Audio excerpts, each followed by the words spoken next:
తిని బియ్యం కాడి నుంచి ప్రతి ఒక్కటి రేట్లు పెరిగిపోయినాయండి. ఓ బస్సు ఎక్కాలన్నా రేట్లు పెరిగిపోయినాయి, ఏదన్నా తినాలన్నా రేట్లు పెరిగిపోయినాయి. మాగలేక మధ్య తరగతి ఫ్యామిలీస్ బతకాలంటే చాలా కష్టం కింద ఉందండి.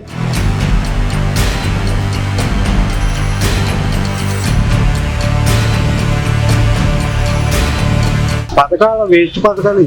నేను కూలి లేబర్, నేను పథకాలు ఇంటికి వచ్చిన పథకాలు వైద్యం మహావైద్యం కడుకున్నా.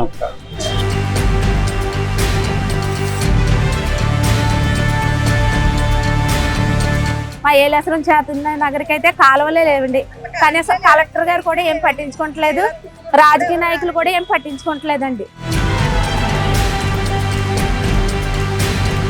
ఇప్పుడు ఒక రాజధానికే గతి గత్యంతరం లేకుండా మాట మార్చి మడమ తిప్పుతున్నారు కాబట్టి 3 రాజధానులు అన్నదానికి అసలు పాలన ఏ విధంగా చేద్దాం అనుకుంటున్నారండి?